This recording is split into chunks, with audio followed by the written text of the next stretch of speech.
Assalamualaikum warahmatullahi wabarakatuh. Simkuring dina kesempatan ieu bade maos kitab anu namina Safinatun Najah karangan Asy-Syaikh Al-Alim Al-Fadil Salim bin Samir Al-Hadrami. Mudah-mudahan maosna urang ieu kitab Safinah teh sing aya manfaatur barokahna. Amin ya Allah ya rabbal alamin. Nata'ana lebih. Ayo orang kawitan baik ieu kitab Safinah teh ku awasan basmalah bismillahirrahmanirrahim. Bismillahi kalawan nyebat jenenganna Gusti Allah, sifatna Allah Ar-Rahmani anu maha welas asih ka jalmi mukmin sareng ka jalmi kafir di alam dunia. Sifatna Allah Ar-Rahimi anu maha welas asih ka jalmi mukmin di akhirat. Alhamdulillah ari sadaya puji eta lillahi tetep kagungan Gusti Allah Rabbil alamina anu ngurus sadaya alam.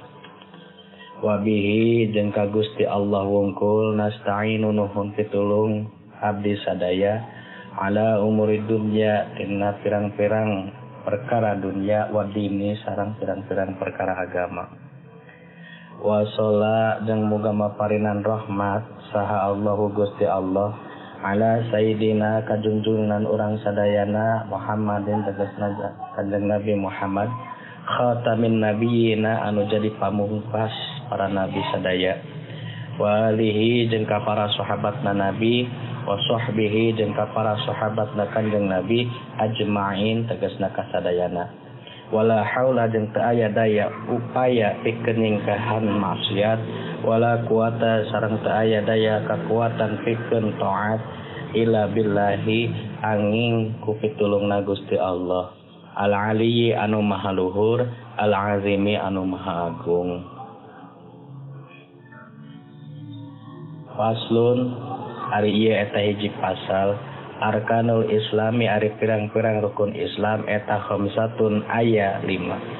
Syahadatu kahiji nyaksian an saanyana kalakuan eta la ilaha teu aya di pangeran illallahu angin Gusti Allah wa anna Muhammadan sareng saestuna kanjeng Nabi Muhammad eta Rasulullahi utusana Gusti Allah. Wa iqamus sholati jeung nu kaduana nyaeta negakeun salat. Wa itauz zakati sareng anu katiluna nyaeta ngaluarkeun zakat. Wa shaumu ramadhana nu kaopatna nyaeta puasa di bulan Ramadan. Wa hijjul baiti sareng nu kalimana munggah haji di ka Baitullah man saha jalma istata'a anu mampu saeta man ilaihi ka Baitullah naon sabilan di jalana. Pertama-tama Kiai Musonif ngawitan maos kitab Safinahna nyaeta ku awasan basmalah. Sabab dawuhan kanjeng Nabi kullu amrin ribalin la yubda'u fihi bi bismillahirrahmanirrahim fahuwa abdaru au ajdamu au aqtong. Anu pihartoseunana setiap perkara anu ngabogaan ajen henteu dikawitan ku basmalah mangka eta perkara teh kurang berkah. Anu kaduana dina sifat Allah teh nu pertama nyaeta Ar-Rahman. Allah ngagaduhan sifat Rahman. Welas asihna Gusti Allah teh menyeluruh ka sakabeh makhlukna.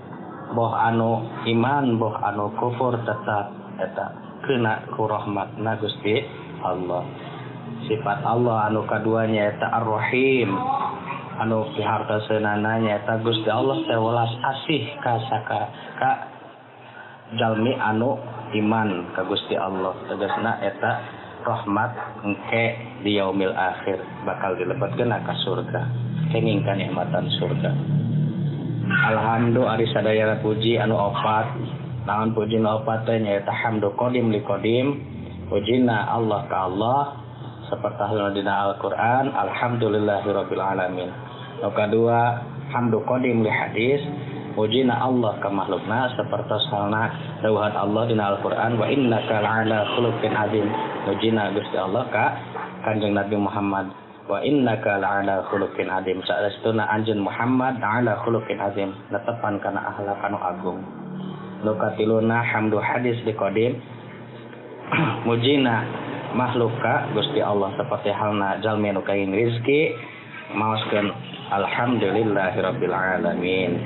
Nu kaopatna hamdu hadis li hadis mujina makhluk ka makhluk seperti halna siji jalma muji ka hiji jalma anu lian. Tegasna anjeun pinter, anjeun teh celakan, anjeun teh kaset. Tah eta teh sadayana hakikat puji nu opat teh kagungan Gusti Allah. Rabbil alamina anu ngurus sakabeh alam. Naon cenah ari alam teh patempatan sanes ari alam teh nyaeta masya Allah salian ti Gusti Allah eta alam. Tegasna alam di dieu teh nyaeta makhluk. Jadi sadaya makhluk diurus ku Gusti Allah. Wa bihi jeung ka Gusti Allah wungkul nasta'inu nuhun pitulung. Jadi teu aya deui anu jadi tetegenan, jadi tempat orang ngadu, jadi tempat orang minta tulung teh iwal ka Gusti Allah. Boh dina urusan dunia, boh dina urusan agama. Diteraskeun musannif ka dieuna maoskeun shalawat ka Kanjeng Nabi.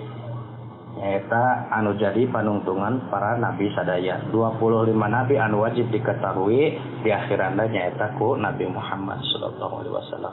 Shalawat salamna panguldia dikocorkeun ka keluargana, ka sahabatna, tur ka urang sadaya anu jadi salaku umatna. Amin. Anu mudah-mudahan kaing safaatul di mantena di yaumil akhirah.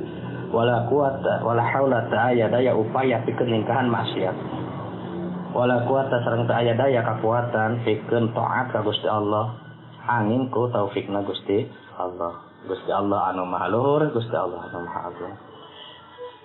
Pertama lebet musannif kana bab nyaeta kana pasal arkanul islami nyaeta pirang-pirang rukun Islam. Rukun Islam di dieu aya 5. Kahiji syahadatu alla ilaha illallah fian yang sanyana teu aya di pangeran illallah anu Gusti Allah. Tegasna syahadaten wa anna Muhammadar Rasulullah. Nu kaduana nyaeta dina rukun Islam teh iqamus shalah, ngadegkeun salat, ngerjakeun salat. Ngadegkeun salat berikut ilmu, ngerjakeun salat ge hayang hasil berikut ilmu. Wa itau zakah sakanya urang nu katilu nyaeta zakat ngaluarkeun zakat. Zakat ge kabagi 2 aya zakat badan sebab zakat fitrah nu kaduana nyaeta zakat mal, zakat harta benda. Wa shaum ramadana nu kamalum deui nu kaopatna nyaeta puasa di bulan Ramadan. Wa hijjul baiti jeung munggah haji ka Baitullah.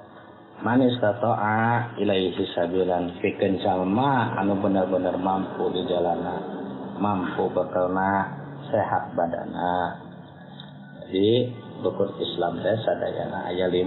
Nu kadua anu kahiji syahadaten, nu kadua ngerjakeun salat, nu katilu ngaluarkeun zakat, nu kaopat puasa di bulan Ramadan, nu kalimana munggah haji tegasna ibadah haji ka Baitullah. Wallahu a'lam.